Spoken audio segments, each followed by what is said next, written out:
Hello, AFI Movie Club. My name is Jon Avnet, and I'm a director and a producer, occasionally a writer, and most importantly, I'm a graduate of the American Film Institute's Conservatory. And today I've been asked to talk about a film I produced that Paul Brickman wrote and directed called Risky Business. Paul was setting out to do a couple things when he started writing the script for this. One was he wanted to control the execution of his writing, and therefore he turned from writing to directing so he could get it the way he wanted to. And it's a very idiosyncratic and specific form of filmmaking and an incredible sense of timing, in my opinion. And most importantly, the film was about the intersection between the future and the present of capitalism. And the tone of it was crucial and is something that is very singular to Paul in that it's quite biting often. He came from a family where his dad wrote a 3-strip comic political commentary every day. And if you look at the movie, you can sort of see that influence quite a bit. And you can see it in the timing as well. So why don't we take a look at our two capitalists, or our would-be capitalists and our current capitalists, from Risky Business. This is a scene where the Porsche takes a dive. How do you like living at home? Okay. I'll be out next year. Bet your folks are nice. And they're gone till Sunday? Yeah. This is Tom Cruise and Rebecca De Mornay, who plays Lana in our film. I mean, after your friend came over, I couldn't believe it. A kid our age walks in with $100. Glenn. Where do you get that kind of change? I don't know. Said he cashed a bond. You people have a lot of bonds. So I was thinking, if we ever got our friends together, we'd make a fortune. You know that? Yeah, you're right. This was shot in Chicago at night. The temperature was about 33 degrees with freezing. And the scene itself is a scene about Rebecca, a sex worker, as they would be called now, who has this idea about Tom's friends and is very intrigued by the fact that these very privileged white boys have a lot of bonds in the bank. Initially, when Paul wrote it, one of the titles was White Boys Off the Lake. What if I said I'd be your girlfriend next couple of days? No charge. Hey, I'm not pushing you on the idea or anything. Just that my mind keeps working all the time. Nothing I can do about it. It just keeps working and working. This moment, obviously, is the setup where she knocks the gear shift level into neutral as she gets her bag, and nothing happens. You don't know that anything's going to happen when you're seeing it the first time. Instead, Tom, as a young high school senior, is trying to get to know Rebecca better, and that's just not going to work. How come you left home? Why?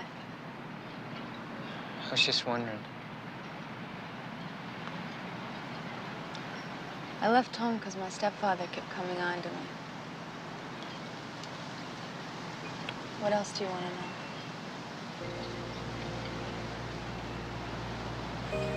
You have any brothers and sisters?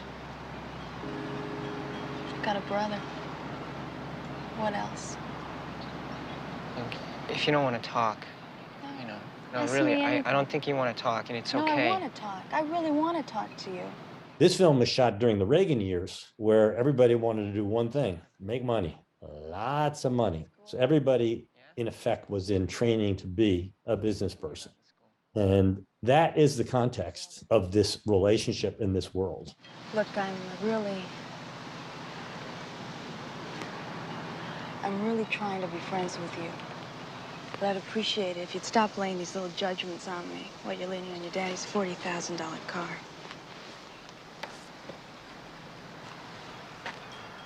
I'll see you around.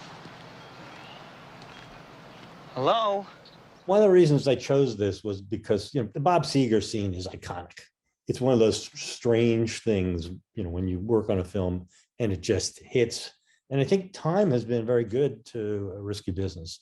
But there are a lot of things in the film that are quite strong.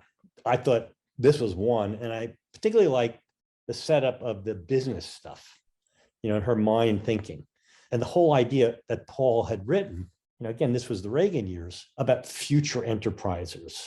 This is what you were learning. You were like little beavers getting ready to build the capitalist dam. And by the way, I have nothing against capitalism. I just say, you're calling it like it is. And it's so different than what The Graduate was. He was enormously influenced, as I was, by the film The Graduate. The big word for that film was plastics, which is where Dustin Hoffman was told he should see his future. And we at the time looked at plastics as everything that was false about the world and was completely contrary to our idealism. That was just such an idealistic time. And, luckily for many people now, we're not living through the Reagan years. And I think it's a more progressive agenda, and I'm happy personally about it. But back then it was pretty conservative and pretty disturbing to certain people. Was it something I said? And the Porsche starts drifting towards Belmont Harbor. Lock the door! The keys are inside! Tom did all this himself. Tom was just amazing, so precocious, so smart, and it's such a pleasure. This scene obviously requires the Porsche to go downhill. We had one problem when we were prepping it.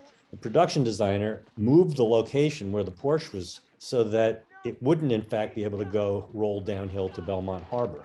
Getting permission to build in Belmont Harbor was interesting. We found this out about 4 or 5 days before we were supposed to shoot it. And guess what? We had to move to the original location Paul had chosen so that the Porsche would, in fact, go down the hill. We had a hook underneath the Porsche. So there was control. The dock had to be pre-cut in certain areas so that when we took the wiring out, we could pull the cable and the Porsche, in fact, would fall. And will Tom make it? Again, this is Paul's sense of timing, going back to that 3-strip cartoon. I think that was built into his DNA. That was actually Reed Rondell, the stuntman, when the Porsche went in the water. For the record, the Porsche was a shell, wasn't the actual 928. And we also had, I think, 5 cameras, which back then was quite a bit, because obviously we were going to do this in one take.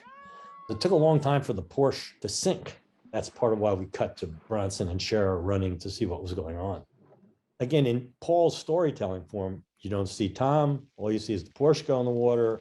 So he ends the scene with a question, and then we have the reveal. All right, everybody, watch your feet. It was really hard to get these fish, by the way, to behave. They were live fish, and getting them to stay on camera was quite the wrangle. But we got a couple. And again, this is typical of Paul's shooting. It's a 3-shot, no cutting. The timing is great. You okay? You want an aspirin? His acidic wit, and I would say sardonic nature, is in full view. Your dad own a gun? And this is one of my favorite lines. Who's the U-boat commander? I don't know if that is as resonant today as it was then, because that was a lot closer to World War II. And of course, the U-boats were the German submarines.